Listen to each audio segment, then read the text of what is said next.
ICQ Podcast episode 436, Cybersecurity in a Ham Radio World.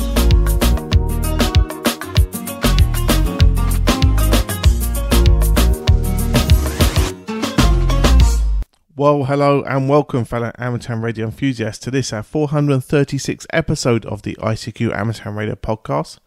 Supported this episode by Dina Papas, Kilo Lima 0 Sierra, Nigel Wells, 2 Whiskey 0 Charlie Golf Mike, and of course our monthly and subscription donors. In this episode we join Martin M1MRB, Caryn KD2 Golf Uniform Tango, Edmund Mike 0 Mike November Golf, and Ed DD5 Lima Papa to discuss and generate thoughts about the latest ham radio news. Myself, Colin M6BRI, rounds up the news in brief, and this episode's feature is looking at cybersecurity in a ham radio world. Your ICQ podcast is kept advert free by the very kind support that you give us, and you show your value for what we do by going to icqpodcast.com/donate and selecting one of the options we have there to help us pay our way and show the value you get in the show. So we'd like to thank Dino, Kilo Lima 0 Sierra. Happy anniversary as usual. Keep up the great work. 73 from Dino. Dino, many thanks. You're a wonderful long-term supporter. And another long-term supporter, Nigel Wells, 2 Whiskey 0 Charlie Golf Mike, also sent us along a donation for our 16th birthday. Hopefully you get something from your ICQ podcast today, and what we would like you to do is to go along to icqpodcast.com/donate, where there's a couple of options there for you to show the value you get in the show. Turn that into a monetary figure and send it our way, and say everything that's sent to us goes towards funding the show, so we would really appreciate your support.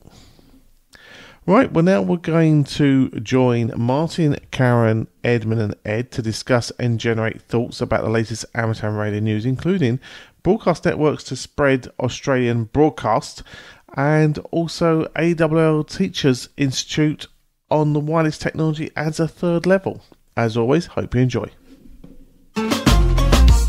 Well, hi guys, and welcome to this news roundtable for episode 436.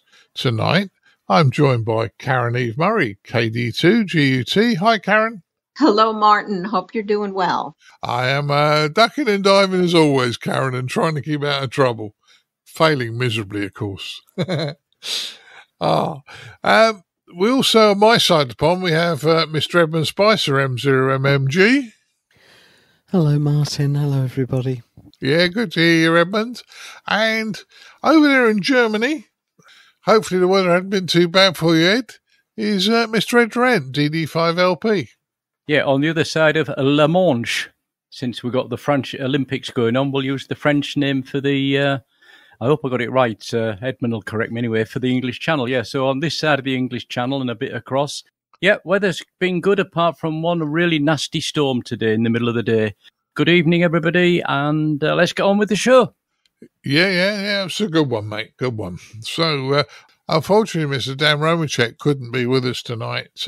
He's travelling, so I think he's off to do another one-day tech class, and he's in the air while we record this, so unfortunately Dan couldn't make it.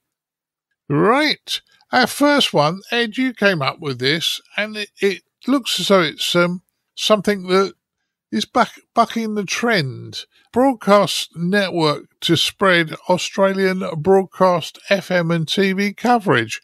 Now, I think that's throughout South Asia, and nicely, I mean, there's lots of people shutting the stations down. It looks like the Australians are expanding. So I think quite an interesting one, Ed. Yeah, well, the Australians have shut some of their AM broadcast and especially their shortwave broadcast stations down, like we keep reporting happening around the world. But this is actually the Australian government, and this is a story from WIA News, so thanks to the guys over there. The Australian government are actually putting money in initiative, $28.4 million over the next 5 years, and they want to expand the coverage of validated news across the South Pacific region.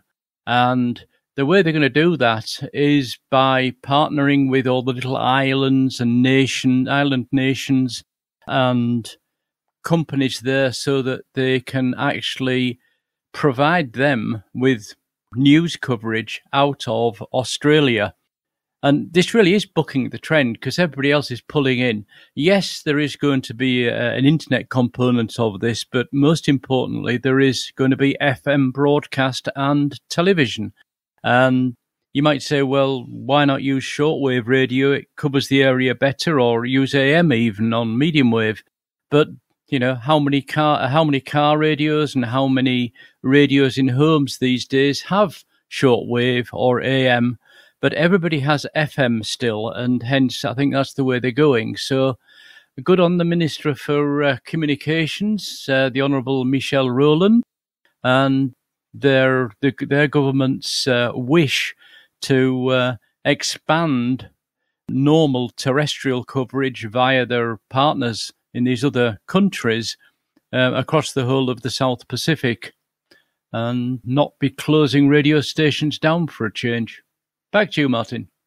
Yeah, that's good news that they are increasing rather than reducing. Caryn, what's your thoughts on this one? I think it's a beautiful initiative. I think anything that can allow people to have access to more information, properly vetted information, not hearsay and rumor, is a good thing. Yes, it is bucking the trend, but I do want to make mention of something that's happening here in the United States. It does not have the same geographic scope as this, but in its intent, it does support FM in a big way, and that is that the FCC here in the States is permitting licensing of an increasing number of LPFMs, of low power FM radio stations. Now, these by no means are looking for a global or even regional audience. In fact, they're very, very pinpoint, very local to the community. Low power, in other words, very low power, maybe even just not quite a few blocks, but pretty close to a local community. And more stations are getting licensed, particularly to provide what the big guys can't do, which is local news and information and entertainment. So while the actual blueprint is not the same in terms of what the Australians are doing, I think the intent and the spirit of what's going on here in the States is kindred. I think it's a kindred spirit. So long live FM. Back to you, Martin. Yeah. Well, it's good to hear that you've got things happening in the States. I get often reports from Ofcom saying these people have applied for a broadcast license in the UK, which is sometimes interesting just to read, even though it's not amateur. Edmund, you often listen to a lot of broadcasts, and you're a shortwave listener as well as an amateur. Would this excite you if you were down there? Yes, it would. And as somebody who lost his internet connection altogether for 24 hours earlier this week when there was a problem in the local exchange, I was very, very glad of broadcast radio over the air. And I do listen to medium wave AM and long wave quite a lot, but I also listen to FM from time to time. So during that 24 hours, I was mighty glad to have broadcast radio available and TV over the air. And you'll often find in the UK that if a group locally is thinking of applying rather for a permanent license to broadcast, sort of low power local thing, often they will do a 28-day restricted service license where they can run for up to 25 watts. And although any frequency on the FM band is licensable, the de facto frequency for that kind of thing in the UK is 87.7 megahertz. So that is a frequency that is worth keeping an ear on if you are aware that there is movement locally in terms of groups bidding for a license for a new local station. But beyond that, Martin, I can't really think of anything to say. Sorry, back to you. Yeah, no problems. Well, it's interesting because we started off talking about things that Australia were doing, which is great, and I think what they're trying to achieve is brilliant. But we also found out that maybe my ignorance has now confirmed that other things are happening in other parts of the world. So all in all, I think what's going on which Australia is doing is great. They've put their hand in their pocket at $28.4 million, Australian dollars that'll be. Yeah, it's an interesting one. Right, let's move to our next news story.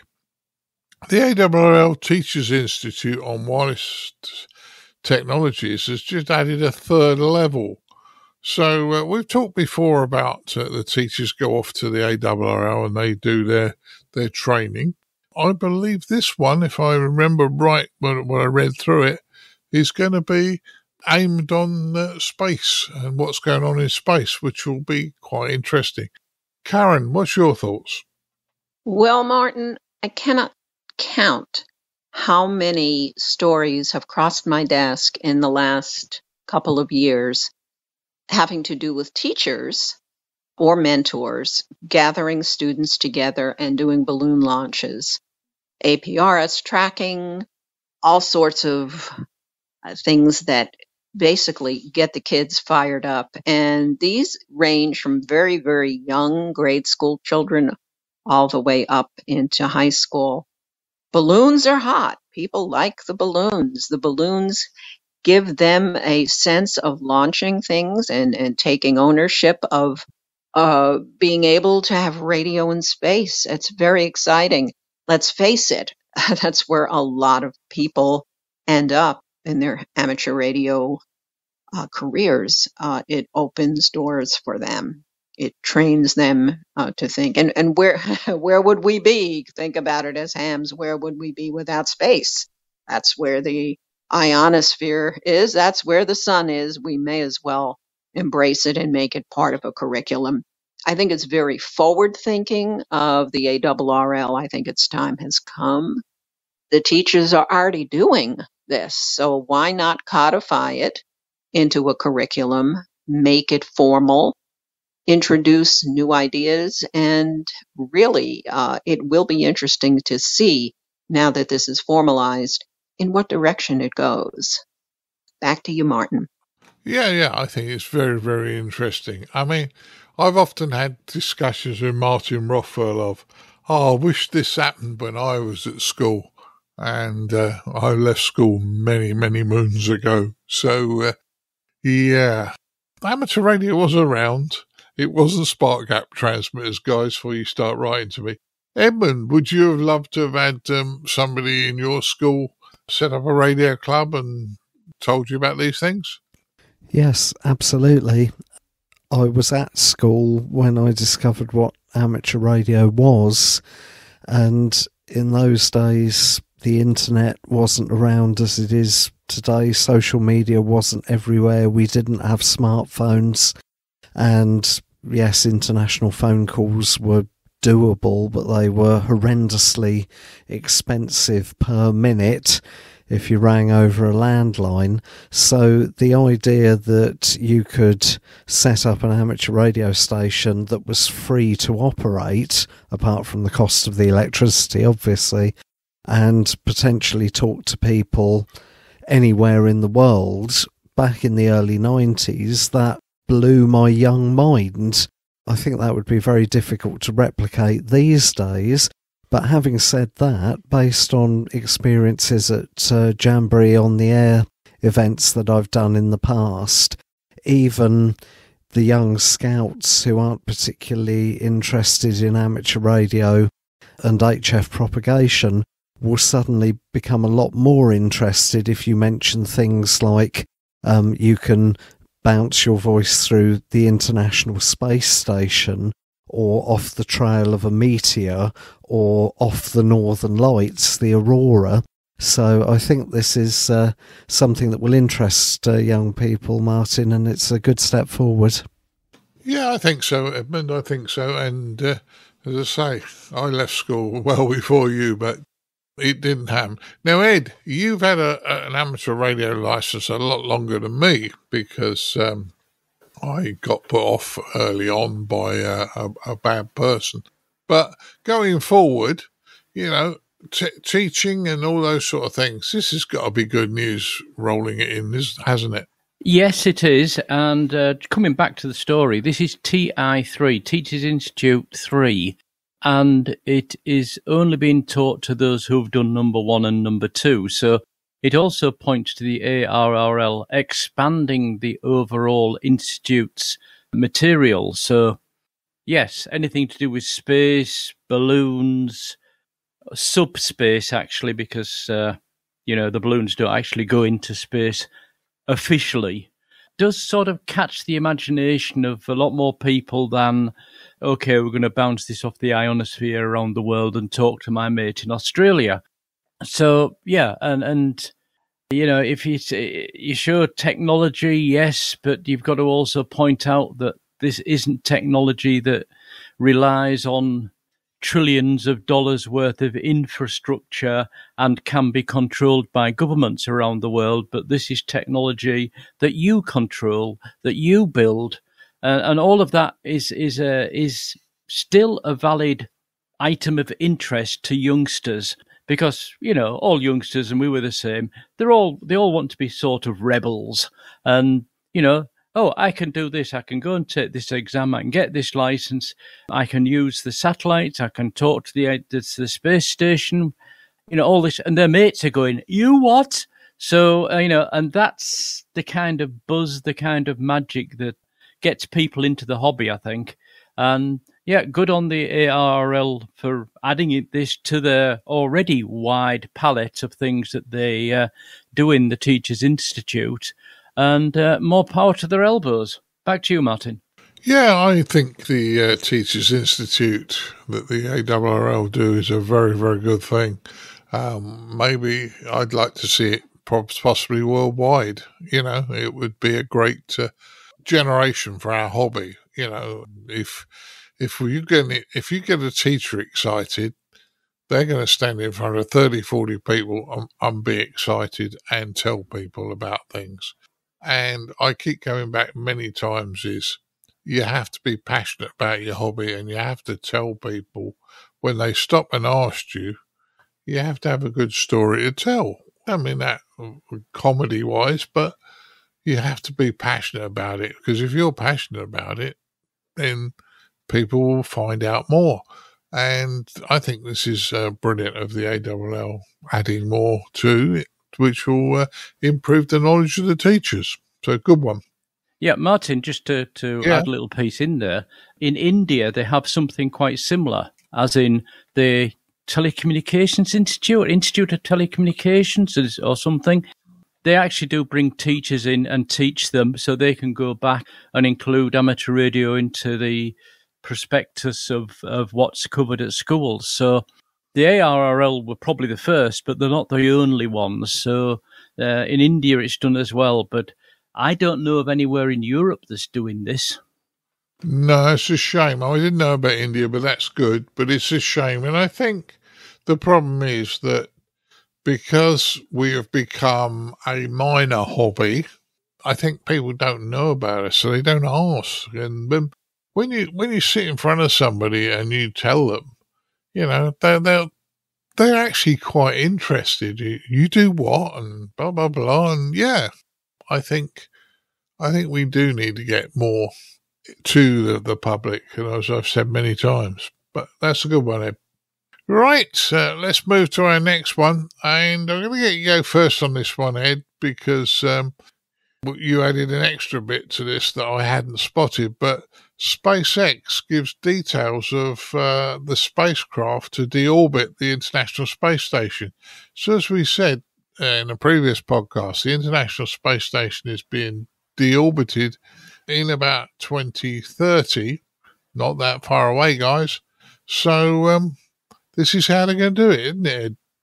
Well, this is what they hope they're going to be able to do, as in the equipment to do it doesn't exist yet.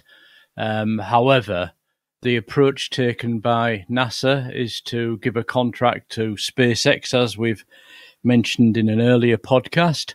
And their approach is they're going to take their existing remote-controlled Dragon spacecraft that's being used at the moment to take supplies up to the International Space Station. They're going to extend its length, add more thrusters, more power, so make a larger version of it. Now, what wasn't clear to me was, okay, in 2030, when all the people have come down, and if they're taking anything out of the shell of the ISS, that's all been taken out. Okay, now it's got to be brought down. How's that actually going to happen? And what I found and have added into the notes here is a video and also a document that gives information about how that's planned to happen. And I had thought, okay, they'll go and take it and bring it down a module at a time. And if that's the case, why can't you land it somewhere on Earth and recycle what you bring down? But no, that's not the case. This super version of the Dragon spacecraft, it's called the US Deorbit Vehicle, is going to sort of clamp onto the complete ISS space station and drag it down into the atmosphere, where hopefully lots of it will burn up and the rest of it will come down, and they're hoping it's going to come down in a non-populated area of the Earth in one of the oceans. So, as we've said on this podcast before, we've got enough space junk up there. However, dumping that junk in the ocean seems wrong to me. But as always, it's money. The other option they had was to put it into a much higher orbit and keep it there almost like a museum as a mark in history to say, look, this is what mankind managed at the beginning of the 21st century. But no, that costs too much money. So they're going to pollute the ocean instead. Anyway, back to you, Martin. Yeah, that's the way of the world, isn't it? I must admit, I would, when you told me that there was a second option of putting it into high Earth orbit and maybe keeping it as kind of a museum piece that at a later date could be recovered back to Earth or wherever we wanted to, but it would still be intact. And as things improve, we could have brought it back in one piece maybe, or bits of it, and then reassembled it. But hey, you can't win them all. Caryn, what's your thoughts on this one? This is the largest spacecraft NASA has ever had to deorbit. I guess you don't have too many options with something that huge. As Ed said, there are some options, but you go with the money. The whole thing just seems a shame. It did have to go at some point. 2030 seems like a right time to sunset the ISS. But to have it dismantled in a controlled deorbit perhaps is the kindest. It's going to make a mess. Yes, it's going to garbage up the ocean and space junk or ocean junk. It's all junk in the end. We really have left ourselves quite a trail of garbage when something is no longer useful. Again, I can't judge, not being privy to what the discussions were like at NASA. I think as long as the emphasis is on safety, that nobody gets whacked on the head by this thing, or nobody's house catches fire, or no cities are obliterated partially by this thing crashing down. I'm guessing there will be people running for fragments to sell them on eBay if it comes to that.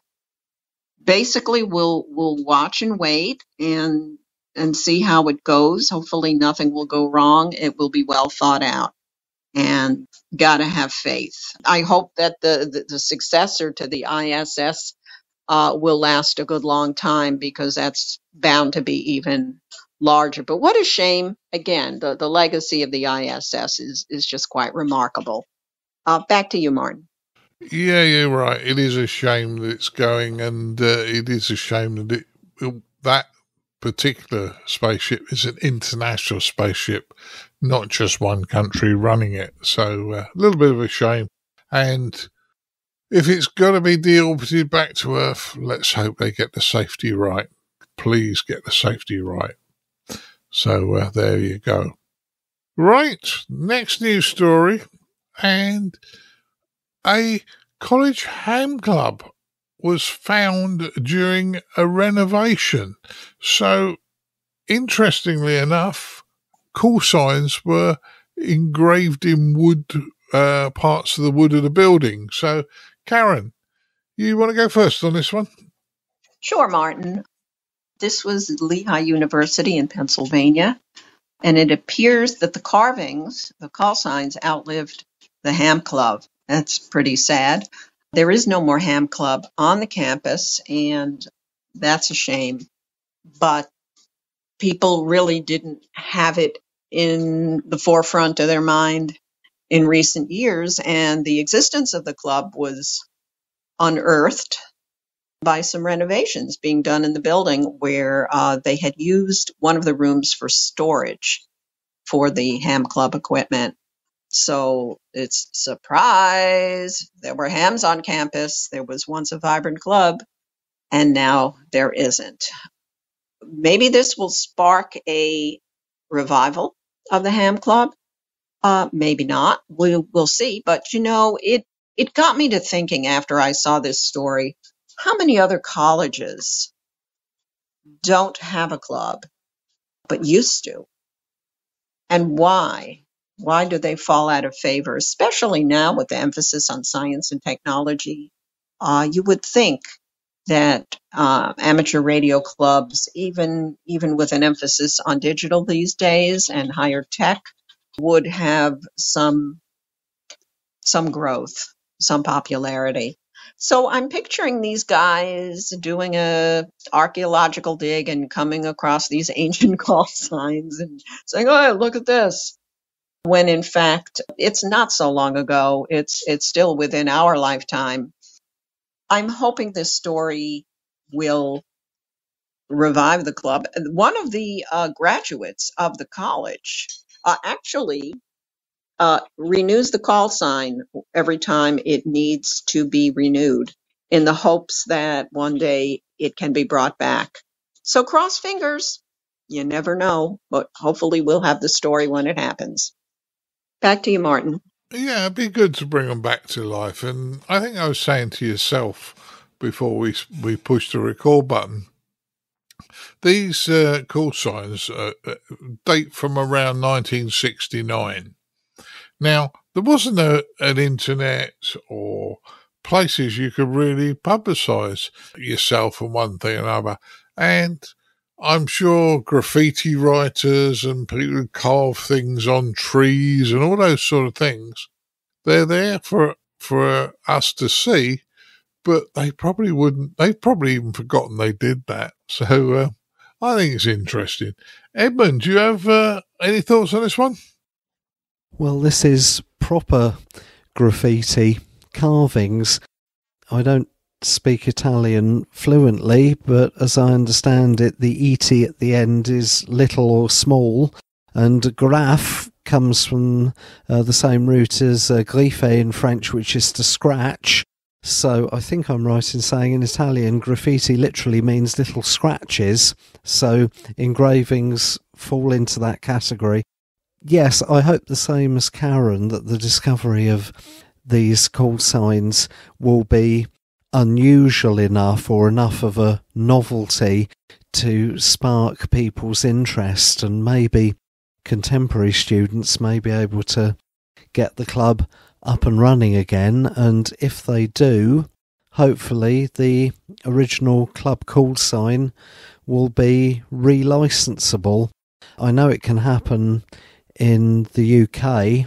Okay, admittedly it's not exactly the same, but a radio amateur who lives just a few miles from me, when he was very young, he was involved with a scout radio club, quite a prestigious one, that finished or went dormant decades and decades and decades ago, and within the last year or two he's been able to obtain and reactivate the long defunct club call sign. So hopefully in the US something similar to that could be done. Back to you, Martin. Yeah, I think it would be interesting, but I think from what I got from this, if you were at a college, which this is, chances are the Radio Shack got moved around the college in different rooms as they require, as obviously the college wanted the rooms, and then maybe one time the station was off the edges too long and people forgot about it, which would be a real shame. But Ed, what's your thoughts on this particular graffiti thing? Well, one thing, just coming back on what Edmund was saying and worrying about whether the call sign's still available. Well, the call sign is still registered to them. Caryn said there's one of the old amateurs from there has actually keeping renewing it with the FCC, and hence, if they wanted to restart the college radio station, the call sign is there for them. I'm just visualising, though, with your very good explanation there on the meaning of graffiti, Edmund, back in the late 60s, where one of these radio amateurs says to his girlfriend, "Do you want to come up and see my etchings?" And yeah, so but what I actually find amazing is the builders that are renovating this part of the college recognised what the codes were, that they were amateur radio call signs. So if they hadn't, they would have just sanded this over, repolished it, and nothing would have been known about it. So yeah, well done on the builders in this case, saying, "Hang on, what's this here? You know, isn't that an amateur radio call sign?" Or they didn't know what it was and they decided to investigate. Good on them. Back to you, Martin. Yeah, good on them. And let's hope that this college gets an amateur radio station back on after the publicity. And in fairness, guys, I think amateur radio is a brilliant enabler for STEM. So your science, technology, engineering and maths. So, guys, amateur radio is the way to go, in my opinion. Right, moving to our last news story, and WRTC spots to be sold to the highest bidder. Now, I didn't understand this, and I thought, well, how can you just buy your way into this contest? But it looks like there is an option. I would guess that there'll be other rules, but it's a way of generating some revenue to be able to put the thing on. So, interesting, I'd say. Ed, what do you think on this one? Because you was involved with the WRTC when it was in Germany. That's right, WRTC 2018. There are 2 team spots up for, effectively for auction, the way it's worded in the document from WRTC 2026, with a minimum bid value of $20,000. So we're talking lots of money here. You've got to realise that WRTC, the World Radio Team Sport Championship, costs a lot of money to put on. You also probably should realise that there are some amateurs who have been very competitive contesters in the past and would love to take part and are as good as any of the others, but their businesses or their life for some reason has stopped them from being able to take part in the qualifying contests that you need to take part in. I don't know the exact number, let's say 20 contests over 2 years. To have the commitment to do that when you're trying to run a multi-million-dollar business, it's kind of hard. So this is an option for those kinds of people that have the money to give it to a good cause in exchange for being allowed to take part. But that's all they're getting. They don't get any other advantages. They will be working their backsides off, competing if they want to come anywhere in the results. So, yeah, you can say, well, everybody should qualify for the contest. This is like the World Olympics. But then you also have youth groups that are sponsored to be able to take part, and they don't have to qualify. I don't believe, anyway, I could be wrong on that, but I don't believe they have to beat other people out in the qualifications. Perhaps within their age group they do.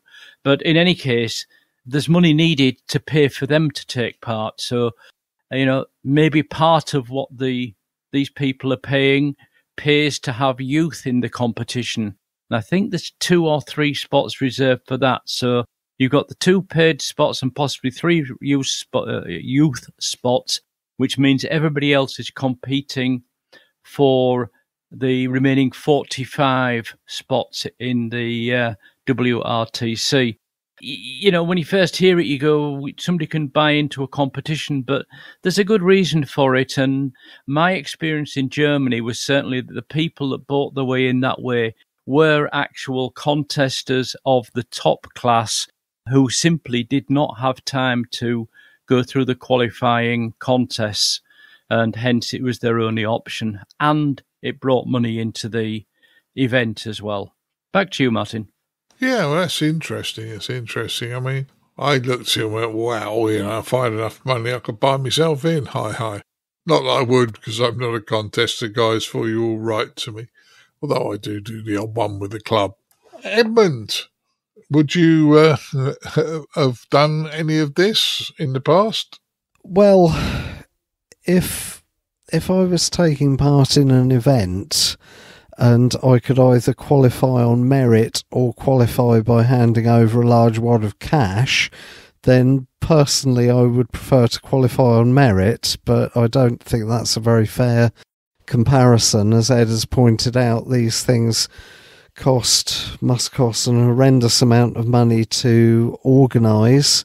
So as long as it is genuinely the case that somebody who has paid money to be there rather than earn their place genuinely holds no advantage over whatsoever over somebody who's there on merit, then I don't have a problem with it. Well, I suppose that makes sense, mate. Makes sense. I'll put you a little bit on the spot because neither you and I are particularly contesters. So, well, it's just the subject that I've never really thought about, if I'm honest. Yeah. Yes, I suppose once Ed said it, it's obvious, isn't it? Events like that cost a huge amount to put on, and they've got to get the money from somewhere. So fair enough. Caryn, have we left you anything to say on this one? Not very much, really. I'm not a contester, so I cannot bring that perspective to the question. But I will say this. Everything costs money. Contests cost money. Everything costs money. And the people who win the bidding still have to pay their expenses to get there and everything that goes along with it.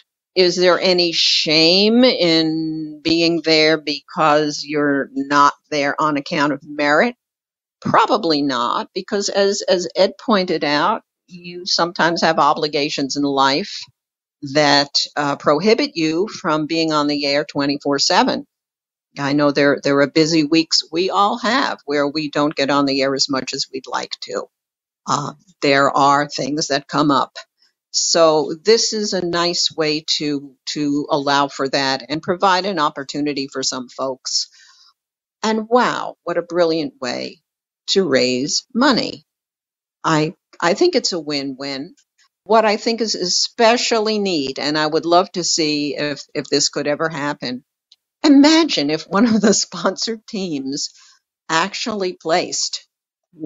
That would be just fabulous. I don't know if that's ever happened in the history of the competition, but I, for one, would think that would be really cool. So let's watch it and see who wins the bidding, and the successful bidders then have to get themselves in shape, training for the Olympics, so to speak, in England in 2026.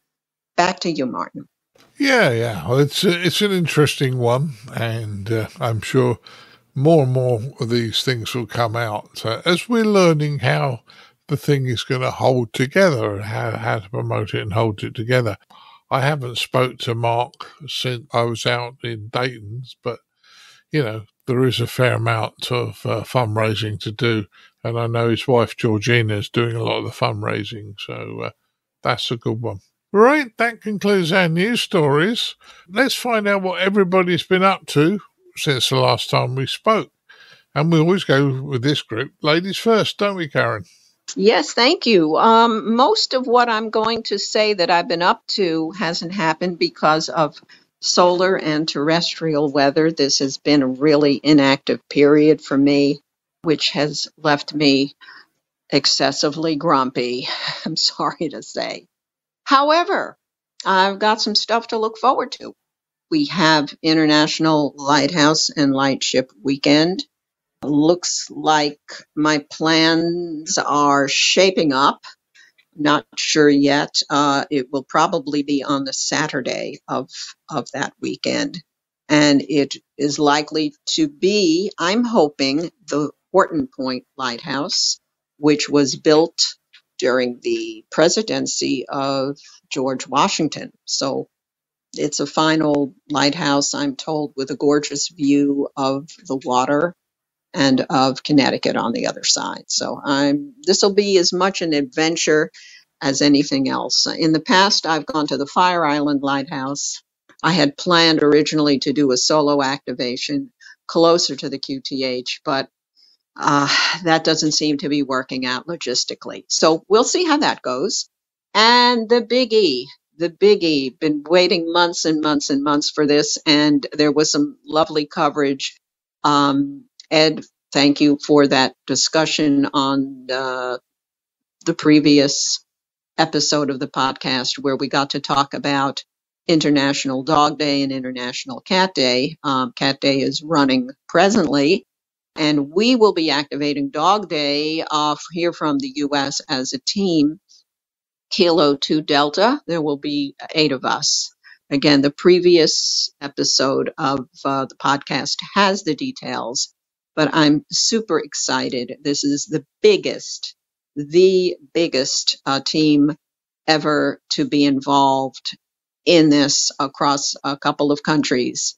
And we will be operating for the first time from the States. CW and sideband.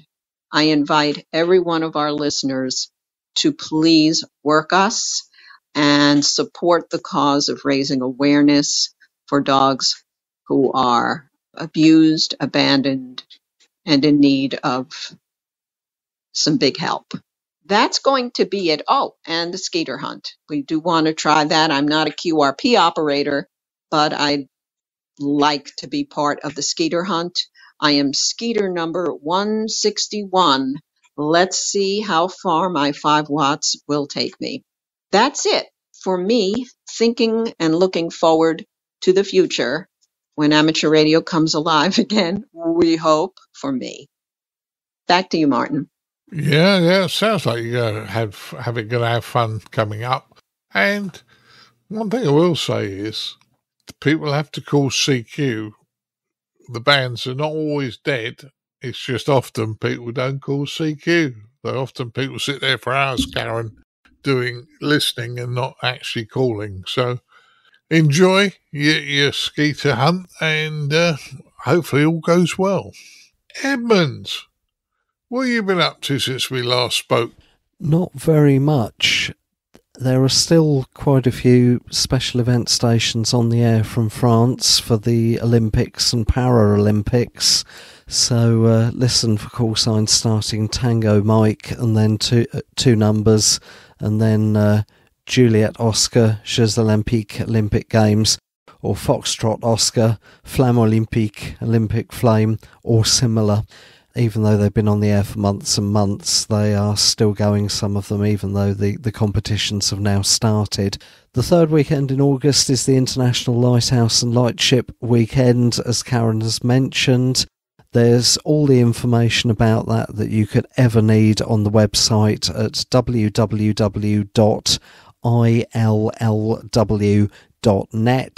That's worldwideweb.India Lima Lima Whiskey .November Echo Tango.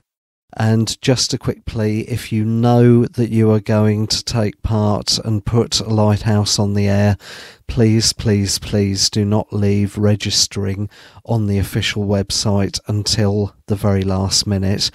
Okay, registration is not mandatory, but it's extremely useful so that people can know which call signs are likely to be on the air from where. And every single year there is always an influx of last-minute registrations during the last 24, 48 hours beforehand, and in some cases during the event itself. And lighthouses, by their very nature, can be in quite remote locations where it can be difficult to get a reliable mobile phone signal or internet signal. And even my local one, Shoreham Lighthouse, Uniform Kilo 0023, even there, which is hardly in the middle of nowhere, depending on which mobile phone network you're on, the internet connection can be flaky, to put it mildly. So there are people and groups out there who will print out the official list a day or two before setting out to the lighthouse. So for the reason I've mentioned, unreliable internet, unless your decision to take part is genuinely a last minute decision, please, please, please register as soon as possible, so we don't have a situation where at the final count there's something like 50 more lighthouses registered than there was just 24 hours before the event started, or something like that. And last but not least, not dogs, but the feline equivalent, cats. International Cat Day is Thursday the 8th of August. In the UK, Golf Bravo 9 Charlie Alpha Tango is going to be on the air until I think the 14th of August or thereabouts, mainly using CW. As for me, I will be around as Golf Bravo 4 Charlie Alpha Tango GB4 Cat, starting Thursday afternoon and finishing Sunday evening, the day that this podcast is released. I would have done more days, but I'm terribly inconvenienced in life by this thing called full-time employment, and being particularly busy at work at the moment as well doesn't help either. So the day this podcast is released, that will be the last day GB4 Cat will be on the air, but I will do my best to be around as much as possible, and I'll actually put some calls out periodically through the ICQ podcast digital talk group as well from time to time. So hopefully I'll manage to work pretty much everybody who wants to get the call sign in the log, and good luck to everybody taking part in both that and the Lighthouse weekend, and I hope that all the International Dog Day stations throughout August will end up having lots and lots of contacts, Martin. Yeah. Well, it sounds like you've been very busy and going to be busy, which is good. And I need to talk to you about International Lighthouse weekend. I'm thinking of coming down and spending a bit of time with you, possibly on the Saturday. Not sure what time I'll get down, but I'm thinking of coming down to spend some time with you, Edmund, on that one. So that'll be a good one. Right, Ed, what have you been up to since the last time we spoke? Well, it's actually quite interesting that we have, in the three members of the round table tonight, people that are involved in exactly the same events that are coming up. Although I don't have a special event call sign because of the regulations in Germany for the International Dog Day, I am involved with that, as in doing the interview in the last show, but also I intend on the Dog Day, which is the 26th, Monday the 26th, my plan personally is to head up to a SOTA summit and take our dog with us. And that dog is from the dog pound. And so that not only can I perhaps work the other DOG stations, but also at the same time, as they are doing, publicise the state of animal care facilities across Europe. And some of them are absolutely atrocious. the people that work there are heroes. They work in awful conditions and do everything for the animals, but they're just simply underfinanced.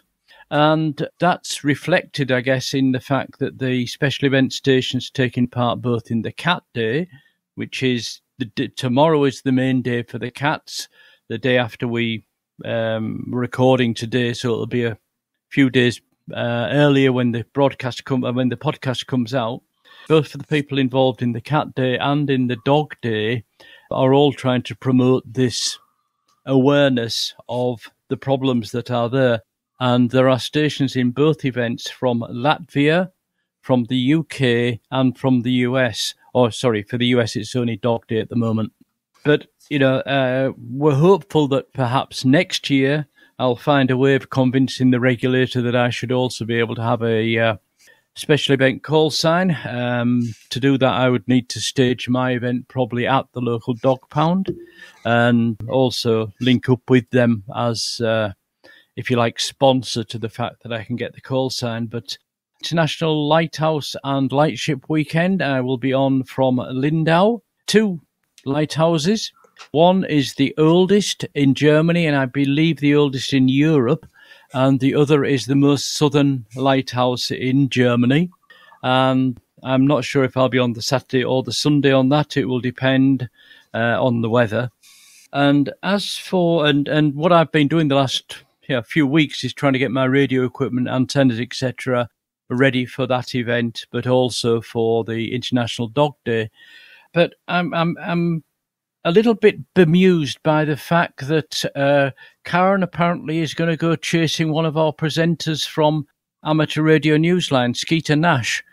She's going to go hunting him, apparently. I don't know if that's quite right somehow. Back to you, Martin. Skeeter will be very easy to catch. He's friendly. Yeah, I thought you'd go back to him on that one, Karen. Don't let him get away with it. Hi. Right, what have I been up to? Well, I'm going to start with lighthouses on the air because everybody's talked about this. I'm thinking of coming down to spend some time with you, Edmund, on the Saturday. Our friend of the podcast, Phil Heckingbottom, VK6ADF, will also be at a lighthouse in, I think it's just south of Perth. And Phil will be trying very hard to work everybody as always. But best luck on that one, Phil. Right, the rest of my stuff. Well, I've been doing some normal stuff, obviously 2 meters and 77s from the car. I started having a few problems on being heard, so I ended up taking my little antenna apart and cleaning it, and I haven't quite got it back tuned yet, so I've got another antenna on the car at the moment. I've been working trying to improve the club repeater GB3XP, which is an analog and a digital repeater, although it goes a 3 number. We're on top of a hospital where there's a lot of background noise and loads of transmissions going off. And all modern radios are as wide as a barn door. Managed to get hold of a 2-meter bandpass filter, and I've put it on the spectrum analyzer. And sure enough, it actually works. This thing's got a bandwidth of 2 megs, so it covers 144 to 146. Outside of that, it drops quite quickly in signal level, and at I think 147, it's already 20 dB down. So I'm hoping that when we get up on the hospital roof and fit this, it will make GB3XP far better and able to hear better, because I'm having people saying they can't, they think the repeater's a little bit deaf. So I'll be going up there at some point in time with Martin Rothwell, M0SGL, who's also a presenter, and we'll be fitting that at some point in time. The other job I've been doing, I wish there was a standard. I got given a bucket full of fuses. Well, I say a bucket, a big plastic bin full of fuses. And they were all just thrown in there. And I've gone through them now. I haven't counted them, but I don't think I'd be wrong to say somewhere between 5 and 10,000 fuses I've been through. And I started off by picking out all the mains fuses, the UK mains type fuses for 13 amp plugs. And there are only 3 values, that's standard values anyway, so that wasn't too bad, 3, 5 and 13. The next one was to split the fuses into 20mm or 1¼ inch. Did that, and then you have to sit there and look at every fuse and see what the values are. But the thing is, there's no standard on how they mark the whether they put the maker's name on one end of the fuse and the spec on the other end, whether they print it upside down compared with. It's horrible. You've got to go through them all. And be honest with you, I don't ever want to do it again. But the net result is I've now got a number of boxes with sorted fuses, compartment boxes, and I've got fuses in order so I can find them now. So that's a good one. And last but not least, before the podcast goes out, unfortunately, Saturday I'm out hopefully doing a POTA activation in South London. And Sunday I will be, when this podcast releases, I will be, if the weather is good, and I ain't going if it's raining, I'll be doing the flight refueling rally down in Dorset, Wimborne in Dorset, followed by visiting my brother-in-law in Southampton on the way back. So it's a long old day. Mrs. B will come and help because she wants to go and see her brother. So afterwards, hi. So that's what I'm up to. So all in all, I think we've all been busy, guys. So all that's left for me to do now is thank the guys for turning up, which has been great, and we've had some great chats as always. I'd like to thank Caryn KD2GUT for joining us. All the best to you, Martin, everyone here on the panel, and certainly to our listeners. Come and get us. Come and get us on the air. Yeah, they shouldn't they? I'll do operate a bit more. I'd also like to thank Mr. Edmund Spicer M0MNG. Thank you for having me on, Martin. No problems at all. And last but not least, Mr. Ed Durrant DD5LP. Yep, thanks, Martin. And I'm going to echo what Caryn said and set your cluster up and keep an eye open for those call signs ending CAT or DOG. Cheers, Martin. Cheers, everybody. Yeah, good one. So all left for me to do is say 73s, and we'll move on to the next part of the podcast. 73, guys. 73. Keep your amateur ham radio podcast advert free by donating less than a length of coax. Visit www.icqpodcast.com/donate now. For all the news, links and information, visit www.icqpodcast.com. And now it's time to have a look at the news in brief with me, Colin M6BLY. We start with news here of a event that's coming very soon in October. It's celebrating the dawn of mass global communication, and it's to celebrate and reenact a contact between UK and New Zealand. And it's the very first trans-global two-way radio communication. And so we're going to have a special event, call signs will be active, awards and QSL cards are going to be available for all those who make the contact with special event stations. So what we're looking out for here is the special event station Golf 2 Sierra Zulu, which will be used between the 14th and the 20th of October, and that's going to be taking operation from the Mill Hill School in London. And on the other side of the world, we're going to be looking for Zulu Lima 4 Alpha Alpha, and that's going to be reflecting the call sign Bell used, will be aired between the 12th and the 20th of October from the Shag Valley Sheep Station in New Zealand. So I say certainly some great opportunities to work some call signs there for you. On the 18th of October, radio amateurs will recreate and reenact the first contact, hopefully on a wavelength close to what was used in 1924. So certainly a very historical moment to listen out to from now.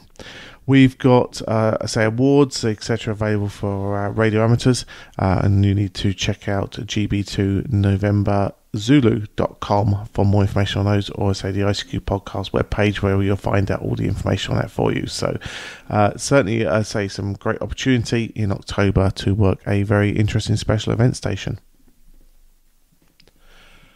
Now, this year's Spectrum Conference will take place in Paris on the 14th and 15th of September. Presentations will include topics such as Meshtastic, Meshcom, M17, SatDump, OpenRTX, RF, Swift, and more. So registrations have just opened and is free to attend. So we'll pop a link for that for you on the ICQ podcast webpage, and you can get in touch with the guys there. Another one for you, Dory, for September. Church and Chapels on the Air this year will take place on the 14th of September. And second year this is run. It's encouraging fellowship both among activators and chasers. So there is of course, a website there for you to check out, and it's said this is managed by the World Association of Christian Amateurs and Listeners. So it's a great opportunity there to work some interesting stations as chapels and churches on the air takes place on the 14th of September. Right, we're going to head over to our features episode, and our features episode is Cybersecurity in a Ham Radio World. As always, hope you enjoy.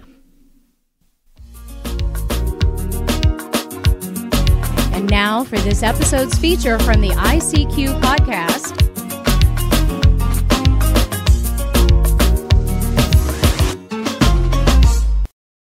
Well, everybody, welcome to this episode's feature, and we've been teasing this one now for a couple of episodes, but obviously with things that have been going on over the last few weeks, we've pulled this together now for you, and we're looking at cybersecurity in the ham radio world and what it means for us here.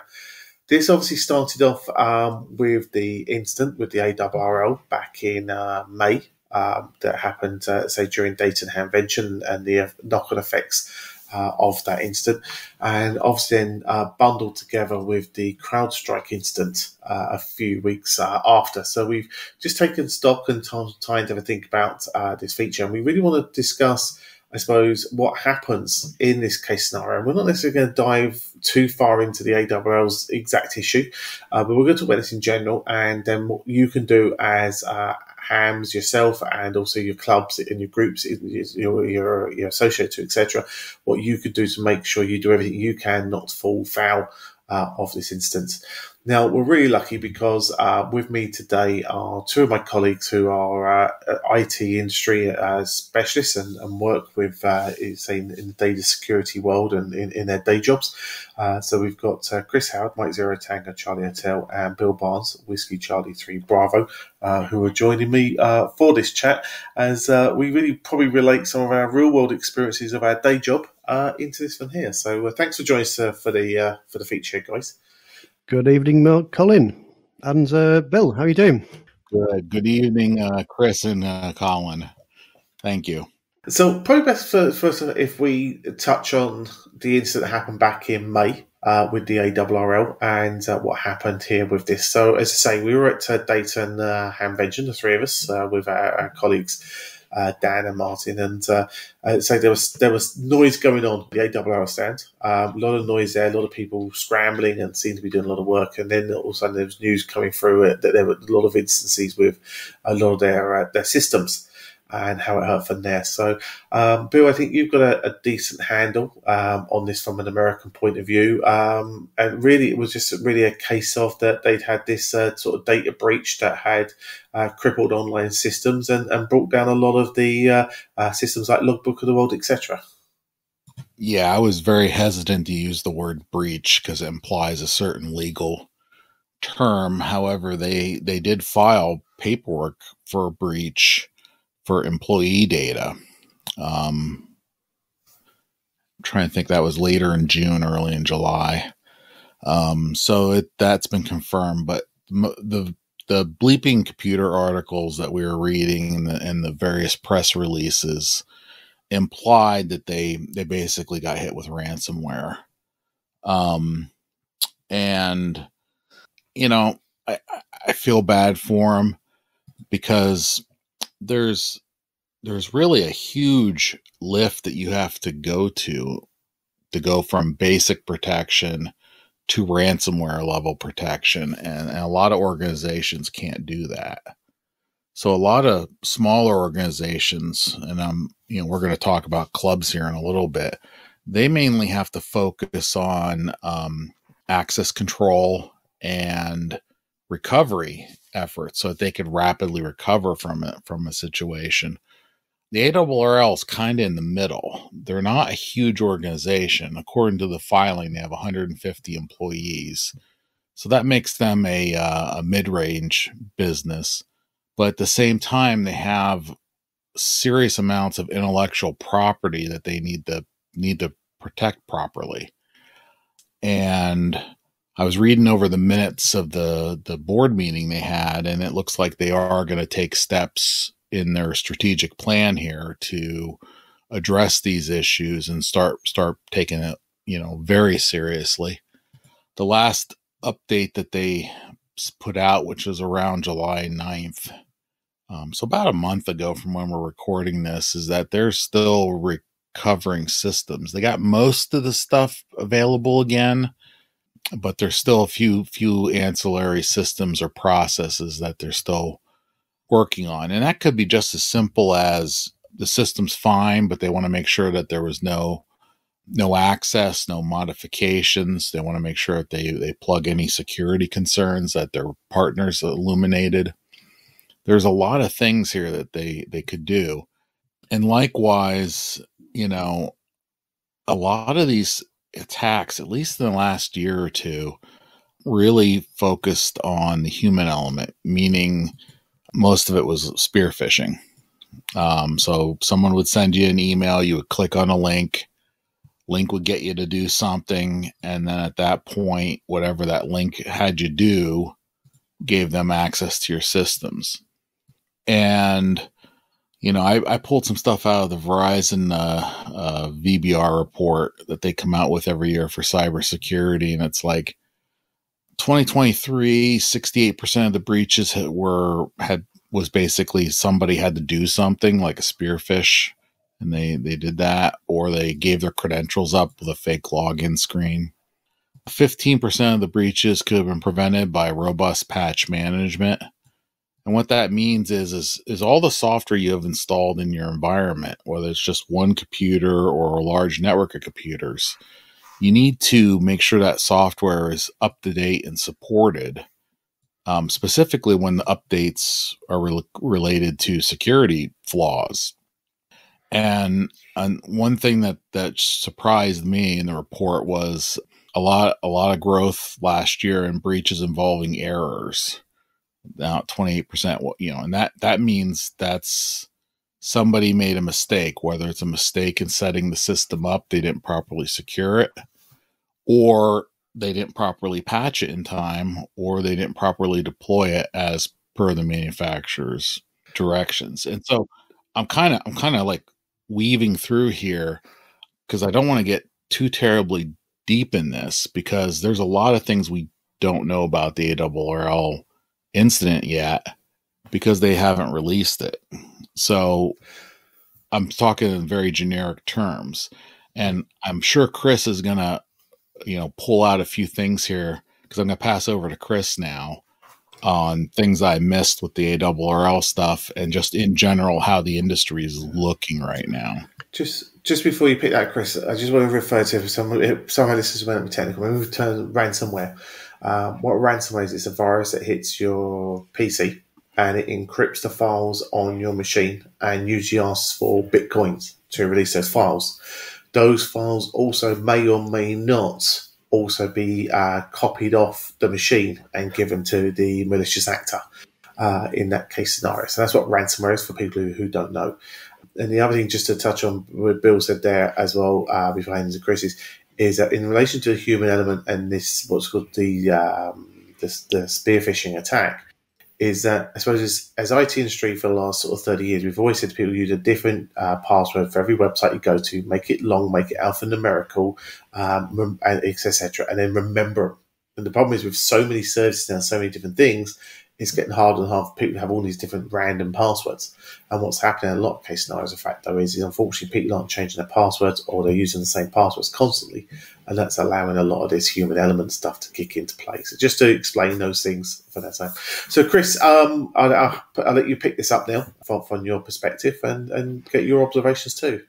Yeah, so I mean, the ARRL attack I don't know much about, and yeah, absolutely a ransomware to my knowledge, and thankfully I've never been affected by it myself personally or the company that I work for, or to my knowledge.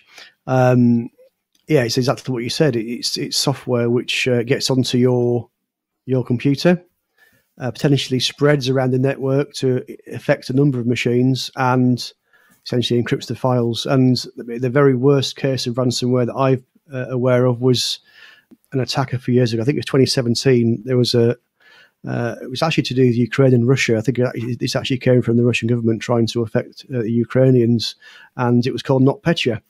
And it essentially escaped out of Ukraine. It affected a number of large companies, including Maersk, who are one of the world's largest shipping companies, and literally took down every single Windows device they had, so it wouldn't boot up. And they had a huge job to recover that business, and that's a huge organisation spanning the globe. So ransomware is something that we need to take very seriously. But I wanted to sort of step back a little bit and just talk a little bit about, I guess, security, and particularly in terms of ham radio, in terms of, as I'm a club secretary, the sort of things that I do and advice that I might have, particularly in terms of running an amateur radio club. So in the IT security world, we talk about the CIA triangle or CIA triad. These are the three things that we need to worry about in terms of security. So there's confidentiality. So that's making sure that the information that you hold is only accessible by people that should be able to get to it. So if you're holding, say, membership database, for example, for your members, it's making sure that's not available to anybody else. So that's the C in CIA. Then you've got I, which is integrity. Integrity means someone's not able to make a change that's not authorized. So ransomware is a great example of where you've got an integrity problem, where someone's been able to change what's on your computer. And in this case, normally it's to encrypt the files so that you can't get to them anymore. Integrity could also be someone like logging onto your website and defacing it and putting graffiti or obscene language, etc., onto your website. That's another integrity issue. And then the A in CIA is availability. It's about taking down a service. So availability is about making sure that your IT services are available to use when they're required. So something like your website, obviously you want that up and running all the time. So if somebody managed to take your website down, that will be an availability problem. And there's something called DDoS, which is a technique that's used by criminals to take websites and other services down. So those are the sort of basic things that we worry about in terms of IT security. Now, Bill mentioned earlier that, how do the bad guys, what do they do? Well, the first thing is, what are the motivations of the bad guys? Why do people do this? There's a whole range of motivations, but a couple of common ones are criminals that want to make money. So ransomware is a classic example of that. So the classic playbook there is that your network or your PC or your IT gets infected with ransomware, and your IT services get encrypted, and therefore we can't use them. And then the ransom people say, we want to give us, you pay us some money, and we'll make that work again. So that's the kind of criminal motivation. But you might also have other motivation. You might have people, maybe an ex-member that's got some sort of grudge against you. You might decide to vandalize your website or destroy your data or take your website down or other things. So there are other motivations. There are things like governments that do this sort of thing, that do it for political reasons. But the common ones I think we would expect, certainly the criminal element trying to make money, and perhaps someone trying to vandalize or cause damage. And yeah, as Bill said, they're very common. The most common way of getting in, the most common way of being able to get to and cause that sort of damage is through phishing. So phishing is where you receive an email, a fake email that's got links on it you might click on, and before you think you're going to a website that's your bank or your mail company, that sort of thing, but you're actually really looking at a fake site. You're entering information there, and they're capturing that. And they're also potentially infecting your computer while they're at it. So that's, I'm not sure, but Bill's view is I think this is probably the most common way of doing it. There are certain nuanced phishing attacks. So spear phishing was what Bill said earlier. Spear phishing is where you're targeting a particular person. Phishing generally is casting a very wide net and trying to, people send out millions of emails hoping that, someone clicks on the links, and that's the kind of method that they use. But spear phishing is very much where you're targeting a particular person. You've also got whale phishing. That's often where somebody is trying to get into a company, and the whale will be the sort of people at the top, the people that are may have some power or access to certain things. So that's kind of another thing. But phishing is very much the attack vector, and the way that you protect against that really is having appropriate filtering in place on your email system. And a lot of that, if you're using things like Gmail and a lot of the online mail systems have that built in anyway these days, but some things still get through. And it's just looking at the email, looking for the telltale signs of something that's not actually true. So things like not using your name, but say "Dear Customer," you'll see spelling mistakes. You'll have links on there which, if you hover the mouse over a link, actually goes to some completely irrelevant and nothing to do with that company's website, or something that looks like it similarly spells, but not actually that site at all. So that's stuff to watch out for, and certainly that's how a lot of attacks happen. In terms of specific things to do with radio clubs, a couple of things. So chances are your club's got a website. My club has, and we use WordPress is a very common system, a very common content management system that's used to build websites. But WordPress can be quite insecure if you're not careful. So there's some things you can do to minimize the risks.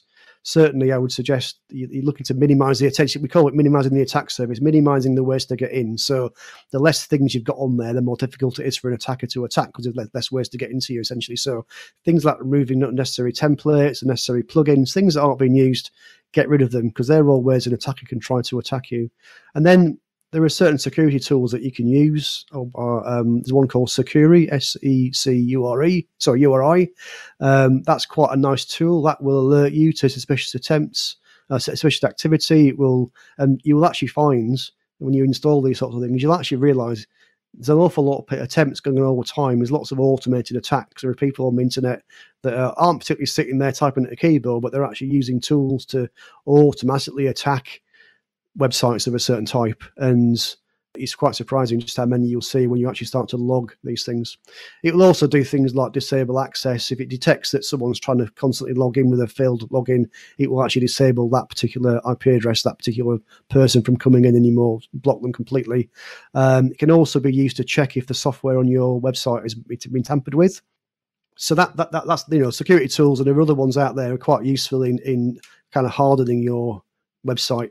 Also, just usual things that are actually really simple to do, which are actually really quite effective in really improving security. Things like changing default passwords. Lots of computer stuff, when you buy it, it comes with a password already set. And some people don't bother ever change that password, which means that anybody that's trying to get into that, they can look online, see what that password is by default and try it. And if it works, they're in. So things like changing the default password to something that's different, that's perhaps long and complex, perhaps using a passphrase rather than a password. So maybe a couple of words stuck together with perhaps some of the letters changed is quite a good, and also using special characters like, the hash key or the star or the percent key, that sort of thing, or character. That sort of also makes it much more difficult for an attacker to brute force your password where they're trying random passwords. It makes it much more difficult, especially making it longer. That really helps as well. Also, changing default usernames. So a lot of software will have an account called something like admin or administrator. So that's the first thing an attacker is going to go and try is that account. If you've changed that to something else or disabled that account or removed it, you've immediately made that more difficult for them. There are, for WordPress, there are tools that can be used to enumerate the accounts that are on your system. And in fact, I see this a lot when I see people trying to hack our website. So I have a whole bunch of accounts on there which haven't got any privileges at all, and I can see on my logs people trying to log in with those accounts. So there are ways that people can figure out what your account names are. So it's really important that you have those passwords secure. And another way to make it even more secure is to use things like two-factor authentication. So a bit like you'd probably do with your bank account when you log onto online banking and various other things that are secure. Maybe your company network typically have either an app on your phone or you'll have some sort of token that's separate to that, and that works. That's really effective. So even if the person gets your password, unless they've actually got that device with them as well, which they won't have because it's in your pocket typically, that's not going to work. So WordPress has got quite a nice free two-factor authentication tool called WordFence that you can install, and that's really effective, and it will massively improve security for your website if you just enable those things and do those those simple things. Other things around WordPress, typically people use templates. Those templates can be insecure, and we used to have a template on our website years ago which was insecure. We got hacked a couple of times, and we changed the template because it was not secure. It hadn't been updated for a long time. The company that made it went out of business, and there were vulnerabilities in there which had been discovered, and it caused some problems. So we ended up just changing the template, buying a new one from a trusted company, and we've not had any problems at all ever since then. And then finally on websites, and in fact generally in IT, taking backups is actually really quite important, especially as we said earlier about ransomware. If you've got a backup of your data, if your computer gets encrypted, well, you've got a copy of your data anyway, so your data's safe. However, it's quite important that you have an air gap or you have an offline copy of that data. So typically what ransomware will do, especially the nastier variants, is not only to encrypt your data, but also to go after your backups and try to encrypt that as well, so they're no use. So having an air gap, having an offline copy of your data is really quite important to protect you against things like ransomware. One thing I would say though is if you're thinking about using a USB drive, those things are quite portable, and if someone steals it, they've got your data. So you might want to think about encrypting that with a very strong password to make sure that data is safe. So that's kind of websites. What I'd also talk about is things like, if as a club you might have a database membership. You might want to have a spreadsheet or a database and access or some other similar technology, or you might have some kind of online database. Again, that's a target for thieves. This is more of a data breach. So where we've got to worry here is you're holding people's personal data. So you have a duty of care to ensure that data is kept safe. So this is when I talked earlier about the CIA triangle, the CIA triad, this is about confidentiality. It's ensuring that data is only available to those people that absolutely need it. So my advice here is that, well, first thing is just to only hold the data you need to hold. You don't be capturing information that's not relevant to have you got to have someone's date of birth, for example? Do you really need to hold that? Because actually, you probably don't. So actually, why you store it? Because if you store it and someone steals that data, they've got something that they don't need to know about. So I would say really think about the data that you're storing and only store the data that is absolutely necessary. And that's also certain parts of the law. You're only allowed to store data that's necessary for the purposes that you've got it. Think about encrypting the data as well. So encrypting it, if you're using it on a PC, thinking about having it maybe encrypted. There's various tools you can use. Some are free, some are you've got to pay for. There's one that I've used in the past called VeriCrypt that encrypts your whole hard drive. It's a free software and it's pretty effective. So again, let's imagine you've got a laptop and you've got a copy of that data on your laptop and the laptop gets stolen. All that data is now been given to a criminal. So if that data is encrypted, then that data is safe. So I think that's something also worth considering as well.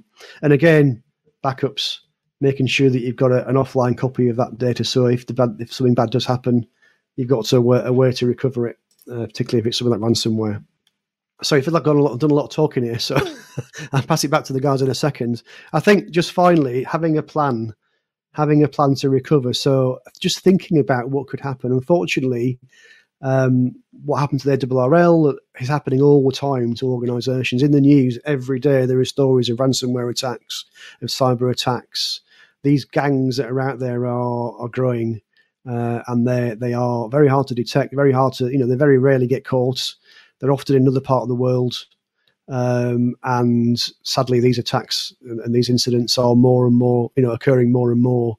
So even if you've done all the things that you can think about to protect where you are, have a plan to recover. So think about what if you did get ransomware, how would you recover from that? Have a little plan, just so that you've got, think about backups. Just a bit like if you locked your keys out, if you ever got locked out of your house, how would you get in? How would a burglar get in? Similar sort of thing. Think about having a plan. So and then the final thing I thought about is training. actually training you and people that are involved with, well, everyone really should be trained, I think, in cybersecurity and have a good idea. There's lots of online training for cybersecurity that talks about some of the things and a lot more of the things that I've just talked about in the last few minutes. So I'm going to stop talking now. I'm going to pass it back to you, Colin.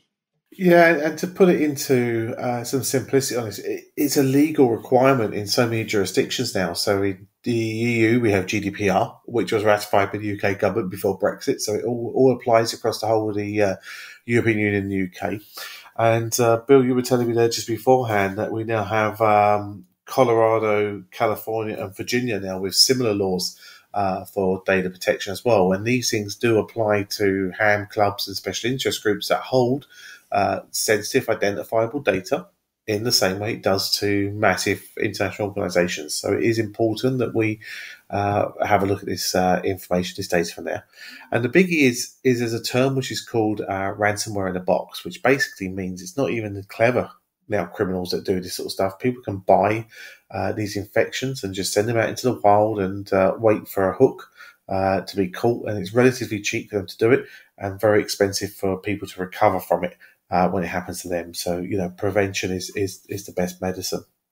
I know one of the things that was mentioned a lot by people on the ARRL instance was why could they not get more information quickly? Why would not the ARRL say things faster, etc.? And I think this is probably where we can shed some light on this as people in the IT industry and what goes on when this sort of stuff happens. Because there's a whole heap of things that go on in the background when this sort of thing happens. Now, I say we're going to talk generally, not necessarily on the instant there, but why maybe the ARRL weren't as open as people would hope they would be, or why they weren't getting the information they were, because there's a lot goes on behind the scenes. There's regulatory things that are going on. Do I need to report? What's going to happen, etc.? Legal enforcements are involved. So it possibly the FBI might have been involved this one. Being a US instances, and they might decided to try and quell the publicity, etc., why they negotiated. If they have to negotiate with the criminals for release of data and you try and negotiate, you don't want to tell them how valuable the data is either, to try and reduce down any cost that might be done there. We don't know yet if there was any ransom paid in this instance. In most case scenarios, companies try not to pay the ransom because no guarantee they're going to get data back. And if they do pay the ransom, then usually what happens is they just get put on a list as a company that's going to pay ransom, and they get targeted again. And the other thing as well is that from a legal point of view, you really need to understand exactly your exposure, because if you do have regulatory problems and regulatory fines are coming, you don't want to over-publicize what might happen in the event the fact that it's not as bad as you first thought, and then open yourself up for quite a large, regulatory fine. So there's a lot of stuff that goes on in the background when these incidents happen. Unfortunately, you are firefighting and managing that sort of situation from there. I don't know, Bill and Chris, if you got anything to add to that from your experiences of things. I mean, I know from the one I was involved in now, probably about maybe 3 years ago now, the one I was involved in, the company involved were doing so much work in trying to make sure their staff were protected and the staff data were protected, etc., that was their main concern, and publicising anything else outside of that really wasn't outside of their thinking. At that time, it was all just about protecting staff and the exposure that their staff had just gone through, and they were very conscious on that in that case scenario. So just wonder if you guys might have any thoughts as well, or any insights that might explain why the information people seem to be crying out for wasn't given as they would hope. So, yeah, I think any company that's going through that sort of scenario are obviously very busy fixing, I suppose, the problem and trying to figure out what happened. They may not even know what happened. And, they may have had some message on the screen somewhere, or had some communication from a criminal group to say something has happened. They may be just trying to figure out. There'll be a whole bunch of phases that you have to go through. They'll be reporting it to the authorities. There'll be lots of things going on. So part of that might just be they were busy doing something else. I guess informing their people affected is an important part of it, but that may not always be number one priority. And like you say, there may be good reasons why that's not a good idea. Just on the point earlier, a very good point actually. So yes, the regulations around this, we are legally obliged to protect data in most parts of the world. There's lots of regulations there.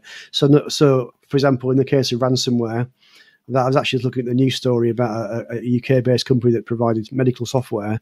They got ransomware, and they had 83,000 medical records were stolen and essentially breached. And they've just been fined £6 million. So not only have they had a huge impact to their business, probably lots of customers they've lost as a result of this data breach. Just to cap it off, they've also had a £6 million fine. And often this is the sort of thing that might essentially take a company down, essentially. So it's there's lots of, it's really, really important these days that we take this sort of thing really seriously. Exactly. And the interesting thing is, and this is always an enlightening tale for people on this one, as much as you might be involved in this and had some data breach, etc., that $6 million fine doesn't go to the people affected by the data breach. It's a regulatory fine that goes to governments. So, if you take someone like Meta, Facebook, for example, who are constantly being fined in the EU for all sorts of various practices, etc., none of that money ends up going back to the end users. So the interesting thing is the company's affected, the individuals might be affected with the data breach. The criminal may or may not get paid, but has caused a lot of damage. But the actual fine or the actual cost is borne by the person with the data breach, and then it ends up paying that fine to government, regulatory bodies, etc., and never to the end users at the end of it. So there's, as people maybe who are involved in a group that's had a problem, where we're more of a common goal, hobbyist type of group thing, it probably is beneficial for us not maybe to make a lot of noise about it, in terms of helping them through that situation, etc. Because, as I say, the impact upon that group is probably massive if they get fined, and there's nothing that's going to come in the way of the affected individuals. So it's another interesting point to just mention from there. Add another comment as well, Colin. Often with cyber attacks, where companies take systems down, not because they've been attacked, but because they want to protect them. So, the first thing you do if you've got a virus attack is to to try to isolate everything down to stop it from spreading. So, and often companies, overreact. They might go, right, okay, virus, right, take everything offline. And actually the reality is that they didn't need to, but that's probably better than the alternative, which might be everything gets infected. So, sometimes companies can overreact. I have no idea what happened with ARRL, if that was the case or not. I know a number of different systems are impacted, including Logbook of the World, etc. So, but it's interesting that there's a lot of, I guess there's quite a lot of psychology involved in this as well. Yeah, and that's also very true. That's also very true. And again, I've been involved in situations, unfortunately, similar to that, where you are doing exactly the same thing. You're protecting data or protecting systems, or you're slowly bringing things back up as well. You might have the data, but for whatever reason, the hardware is damaged or being affected in that instance. And you're actually waiting for replacement hardware to come before you can actually bring the software back up. I know that happened in Ireland with an attack on the health service here, what they call the HSE. And, they were actually scrabbling around looking for hardware because they had to replace a ton of hardware in the process. And that was one of the reasons it took them a long time to bring that data back, was purely simply they just couldn't get hold of enough hardware quick enough. So again, lots of elements to this as we go from there. Bill, was there anything else from your experiences you can add to, provide some ideas for our listeners of how to protect their data when they're using things? And again, all these things not only just apply to groups and clubs, etc., but they apply to yourself. They apply to things like your QRZ account, your Twitter account, your Facebook account, etc. Everything we talk about here applies from the individual upwards, and I think that's the most important thing to stress on this. Yes, I agree with that as well. And it's been covered really well. So I have nothing extra to add other than if you do electronic station logging, make sure you back that up too. Some people forget that. That's a good point. Yeah. And there's a lot of good advice online about various ways to do that. And, I every day I'm backing my log up to one of the cloud services. Just so I have a backup. Plus I do my normal offline air gap backups from there, every couple of weeks. Yeah. But in general, yes, and I think Bill mentioned it at the start, patching, updating your software, keeping, whether it's your phone, your computer, your laptop, whatever it is, when those updates come out, that's really important that you update that, because as soon as an update's come out, it's because someone's found a vulnerability in the software that you're using, And that means that the bad guys know about that as well. So if you do update it to protect yourself against that, that's it's another really simple thing you can do to really help to protect you. So that doesn't matter if you're using Windows, Mac, or Linux. They all need to be updated. Don't think the fact that I'm on X and that never gets attacked, whatever it be. They are always vulnerable to each other. I was going to say, your station software you use, even if it's Windows, Mac, or Linux, update your logging programs, update your, digital software programs, keep all that stuff updated as well. And I was going to say, WordPress itself, if you've got a website, log on to that now and again. Even if you don't ever change the content, log on to the admin page and just see if there are any updates to apply to either to WordPress itself, because that comes out. They come out fairly regularly with new versions of that, or whichever it may not be WordPress, it may be Drupal or one of the other software that's used for websites. Go and log in now and again to the admin page and just apply the updates, because that sort of thing is really simple to do and can really help to improve your security posture. Exactly. I really hope everybody that, as I say, you've got something from this. As I say, we really wanted to spend some time and have this dive into this, because, as I say, cybersecurity is everybody's responsibility. Yes, we've had a very high profile incident in our hobby, but as I say, it's everybody's responsibility. And I really hope, as I say, you've got at least a little something from this, this feature, and apply there. If there's something that you do in your organization, you have a wonderful tip or trick, etc., to help with this, please feel free to drop us a line, let us know, and we'll let everybody know about what you do. Best way of doing that is going to the ICQ podcast webpage, click on the contact us section and drop us a line. And we'll certainly let everybody know about your tip and trick. I was going to say, I've just got one final comment, really, which is a plug for another podcast. It's not an amateur radio podcast, but it's one that I listen to quite a lot. It's called the Darknet Diaries.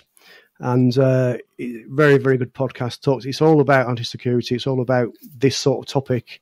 And it's not boring. It's not that it can be technical. It's not always technical. The interview some very interesting people. So if you if it's a topic that you're interested in, I was listen to us first, and then if you get time, listen to the Darknet Diaries, because that's a really interesting listen, I find.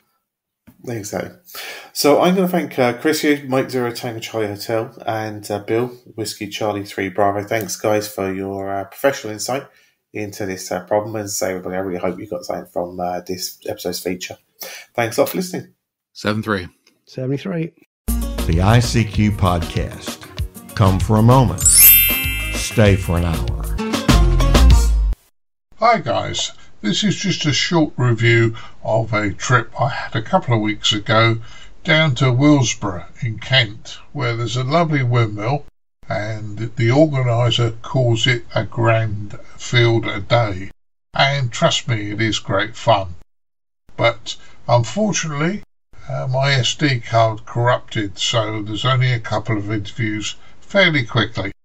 Unfortunately, you will hear a bit of traffic noise because the field is fairly close to the motorway. You don't tend to hear it when you're there, but when editing I spotted it. Anyway, I hope you enjoy the next couple of interviews. And we're recording. I'm using my less mega box today, but this works equally as well. So I'm with John today. John, you are G0GCQ. Yeah, I always have trouble remembering your call sign, but apologise for that. We're at the Ashford Windmill. Yeah, Willesborough Windmill. Yeah, and we're sitting here in the sun, enjoying a nice little rally that all you people who ain't come have missed out on. Yeah, beautiful weather, lots of good things. Yeah, history of this might be interesting to listeners. I mean, the 4 years ago, we all had lockdown, and I thought, well, we were allowed to meet out in fields, if you remember, in the open spaces after that major lockdown. And I thought, well, the worst thing of all was, not staying indoors, not meeting other people, not having an excuse to get out and about. So I thought, well, let's arrange something, a grand field day, that's what I call it. Yeah. A grand field day, and where there's no cost involved, and people can come along, it's all very relaxed. And basically, I went along to the trustees of the windmill, and I said, we'd like to have an event where people can come in, they can put tables up, sell stuff, meet, chat, eat and drink, and just be really relaxed. It's really good. And they said, yeah, okay. I said, well, we haven't got any money. Well, I haven't got any money, and I haven't got any bank account or anything like that. So how about if I promise we'll buy the food and the drink from you to support you, you'll let us have the field for nothing? And they said, yeah, that's magic. So that's what we do. So people that come here, they can sell stuff for free, they can turn up for free, they can park for free. We have a mixture of people coming to buy and people coming to sell. It's always relaxed, as you know yourself, because you've been coming, supporting us. And a lot of it is around the barbecue and people sitting down, chatting and everything. So it's been very successful for the last 4 years. I've even got the date for next year, July 27th, 2025. So, you know, they're keen to have us and we're keen to be here. I'm keen to support you on that one, and we'll be down there as well. And the other thing I'd say about it is, not only is it a nice day out in the park, in a nice field, and it's never been boggy, it's well drained, and in fairness, as you say, there's a number of people come along. We set up, even I've brought some stuff down this time, and it's more of a social than even selling the stuff, quite honestly. But you're right, the canteen, as I've told people on the podcast previous, is good because it's good quality food at a reasonable price. Yeah. And I mean, the thing is, they're not trying to steal from us, and we're not trying to take the mickey out of them. We're working together. They've got to save 40 grand in the next year to repaint the windmill, and we do our own little bit, a few £100 on a Sunday. They love us so much. They say, oh, you radio amateurs are amazing. You're a friendly lot. Would you like to do 2 events a year? To which I say no, because one's enough. But no, it's really great, and I think it's the relaxed atmosphere that helps tremendously. It's not like your typical rally. It's more like a little get-together, but on a bigger scale. Yeah. Well, it's one of the few rallies in the Kent that happens. I mean, I know this one and the Dover Club rally, but I can't think of many more that happen in Kent. So, you know, if you're living in this part of the world, it's an ideal one to come to. Yeah, but I mean, also, you're not wasting your money. All right, you've got to get here, but it's not far. I mean, it's right off the A20, M20, and literally the junction is only a quarter of a mile away from where we are. So it's easy to get to. It's quite spacious. We get a few hundred cars here if we needed to. Yeah, just come along and relax. And it's going back to the good old days when rallies were put a table up, put a few bits out. People will come or they don't, and if you don't, you miss out. Hard luck. Yeah, certainly. Now, one other thing I would say is, because I did this last year, is when the rally is finishing up and people are going, there's still something else to do here. It's well worth having a trip round the windmill itself. They charge a minimum amount, but I seem to remember it was about an hour and a half around the windmill. It was really well worth a look. Oh yeah, I mean, it's a working windmill. They have some very good people. They're all volunteers, like some of us are with other hats on, and it's great. And it's all in working order, as I say. So it's very historical and very interesting. I mean, even if you can't come to our Grand Field Day, just bear in mind Willsborough Windmill is just off the motorway, and it's a great place to come at weekends. Yeah, certainly is.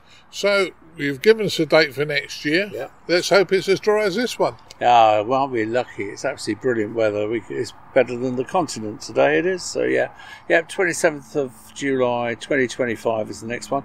Hope to see you there. Yeah, well, we'll be with you, John. Thanks very much. Cheers. Take care, everyone. Sorry. Take 2 on the clock. Take 2. Now you can give me grief next time you see me. Oh, dear. Okay, I'm at the Dover Rally. It's just starting to close. You're at the rally. Yeah, I am. Take 3. I might leave that in, actually. I'm at the Windmill Rally, and it's starting to clear out a bit now. And it's gone from being a rally to really just a socialise between a number of amateurs. I'm with Terry, who I normally give grief to, but having just screwed recording up, I'm sure Terry will be able to give me lots of grief over this as time goes on. So, Terry, introduce yourself. See you later, Chris. Bye-bye. You see, it really is a chat and socialise sort of event. Terry, G3VFC, Victor Foxtrot Charlie, your very fast car mobile. And I'm up here with a table full of stuff, which ideally somebody will buy. Alternatively, somebody will take away, and I'll get less grief when I go home without all this muck and bullets. Yeah, I think we're in the same boat. Only I've got my missus here; she can keep an eye on me. At least you get away with it when she's not here. You can creep it in later in the day or after she's gone to bed. Hi. Yeah, only if it's small enough. Yeah. And the club junk sale the other night, I did spend a whole £2. One of those pounds was on a 6-metre halo. What do you want that for? She says when I got home. It's just copper pipe. What do you want that? Well, it was only £1, so I'll probably get that much back from the scrap merchant if I don't like it. And the other was a display for an Arduino and a touchscreen display, 3 inches. And I thought, well, bargain. So here's my stuff, and I'm looking for people to take it off my hands. So you're doing quite well. I think you've done quite well today. I've been watching things as they've gone on.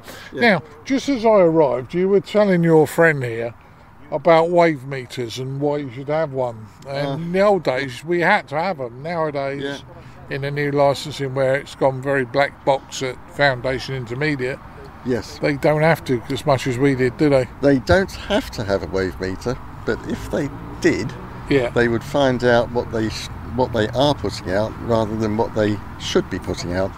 So, yes, the black box era is with us. I don't know how people manage to learn how to use many of these black boxes. Not so intuitive as the old Valve stuff that you and I grew up with. So, all I can say is buy some old stuff and learn how to take it apart, put it together again, maybe make it work, and then you'll have a good understanding of what your new black box with 100 buttons on is trying to do. Oh yeah, and I was walking around earlier and I came across a lady opposite us who was selling some bits and pieces, and under her table she had incandescent light bulbs. Oh yes, free. Yes. And I said to her, you're giving them away for free, you can't buy them anymore, and you know they're great as dummy loads, and not on radios, but power loads. So if you plug something in that hasn't been plugged in for years, you know, you can control the current. If you put an old-fashioned incandescent light bulb, mains, in series with the power supply to the radio, or whatever the old kit is, if when you switch on, the light bulb lights up very brightly indeed, that's just saved you a fuse. A fuse. At best, a fuse. It could be it could be a lot worse than that. It could be a lot of smoke. Bonfire, it could be smoke. So a lot of people don't realise that. And I was saying to the lady, and she said, "Really?" I said, "Yeah." I said, "They're great to safety. They're current limiters. They're great safety devices." Yes, absolutely right. And you can use them for dummy loads on transmitters. We used to put a 10-watt light bulb or a 20-watt light bulb on the end of our top band radio and tune it up until the light bulb glowed brightest. Yeah, but that was Valve technology, I am sure. Oh yes, but you can do the same with transistors. They don't mind it. Really? Not for very long anyway. Light up a light bulb, light up somebody's face and say, that's the power you're putting out, and you can reach thousands of miles with just the power of that light bulb. Yeah. Well, I know when I was out operating the other weekend and I was speaking to members of the public, I was running a 20 watts max, single sideband 20 watts. Yeah. And they were, what? And I said, yeah, it's less power, it's a third of the power that your 60 watt light bulb, incandescent light bulb, would have actually used. Yes. I said, and I'm talking to people all over Europe, and they look at you in absolute amazement. Yes, and not only that, you're doing it without relying on any internet provider. You're doing it without relying on mains, even, possibly, if you're battery operated. I was battery operated. I was out with my colleague Edmund, who's just down the field, and he was doing the 433 Alive event. Oh, yes. Which was fun. It got some activity happening on 77s. Well, I couldn't be in the car next to him on 77s as well, because obviously I'd have caused him interference. So, and it just happened to be, it was a POTA site. All right. So I was doing HF and having great fun. But the important thing I found was it was more important to talk to the public as they go by. Yes. Because that's our big opportunity to publicise our holiday. And it sounds silly, but if a couple of people came across to me and said, I'm being nosy. And I went, no, you're not being nosy, you're being inquisitive. Yes. What a useful function that is. Yeah, and then suddenly they were there for 10 minutes or more. So I think our hobby is great, as you well know, because you've been in it longer than me, but it is nice that the hobby is moving with the times. Yeah. Yeah, we're no longer only Morse. Years ago, I was very friendly with a G3 before he became a silent key. And he said to me, Martin, he said, back in the 60s, I was a naughty boy, a very naughty boy. And I went, what did you do, Dickie? And he went, I went on this SSB stuff, and everybody was like, I am, and they were shouting at me because I'm on SSB. Yes, things do change indeed. Nowadays, if you talk to anybody, you get this funny look, don't you? Because all people want is text on the screen. And I don't quite understand that, because you can get text on your phone. Yeah. I have done FT8. Yeah, it doesn't excite me, I'm afraid. No. Messages of 4 or 5 words, if you're lucky, maybe 4 or 5 abbreviations. It doesn't float my boat, but it fills up the wall with QSL cards if you're lucky. Yeah, and in fairness, if that's what you want to do, our hobby's big enough. Yes, the hobby is so wide. I mean, it's just amazing how many things you can do if you've got a license. You can do a lot if you haven't got a license, but get a license. You can talk to the world, you can look at pictures from around the world, you can exercise your ability to get a signal up to a satellite and get it back again. If you want to talk to the space station, if you're more than lucky, if you're a school, for example, you can do that. You can book a slot and book a conversation with the astronauts. Yeah. Well, interesting enough you say that. Last Monday, club night, we went to the car park and the ISS went over, and one of our guys worked the repeater on the ISS and had 3 contacts. Really? Yeah. Oh, very good. So it can be done. Yes. It can be done. So, not going to hold you terribly long, Terry. That's okay. Has it been a good rally for you? It's been lovely. We've got a lot out on the table still that we haven't sold. We've sold some, but what we have had is a wonderful time talking to people. Which is what the hobby is. It's a very sociable hobby. So that's good news. Okay. Well, thanks, Ian. Thanks for dropping by. Yeah, thanks for giving me a chat. And Terry, look after yourself. We'll catch you soon. Do what you will. Cheers. Bye-bye.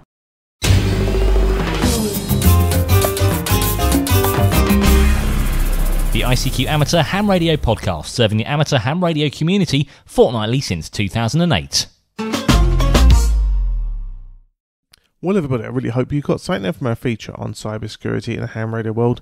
And many thanks to Chris Howard, Mike 0 Tango Charlie Hotel, and Bill Whiskey Charlie 3 Bravo for joining me on that feature there. Now, as always, we can't do this show the way we do without your very kind support, and we'd like to thank Dino Puppers, Kilo Lima 0 Sierra, Nigel Wells, 2 Whiskey 0, Charlie Golf Mike, and all the monthly subscription donors that show their value for the show they get, and have been enough to show that support. You can take part in a very simple way. You go to icqpodcast.com/donate, and as I say, anything you find value and send our way, as I say, we'll certainly put back into the show, pay our bills, and improve what we do, and keep things like the digital talk group going, etc. For everyone's enjoyment. So I really hope, if you found value, you support us. We, of course, would like to thank Caryn, KD2 Golf Uniform Tango, Edmund, Mike 0, Mike November Golf, and Ed DD5 Lima Papa for taking part in the news roundtable. Really do appreciate your very kind support and your wonderful views, and really hope you generate your thoughts for our listeners. Right, well, that wraps up episode 436 of the ICQ podcast for you. We're back, obviously, in a fortnight's time. As always, hope you continue to enjoy the hobby. 73s.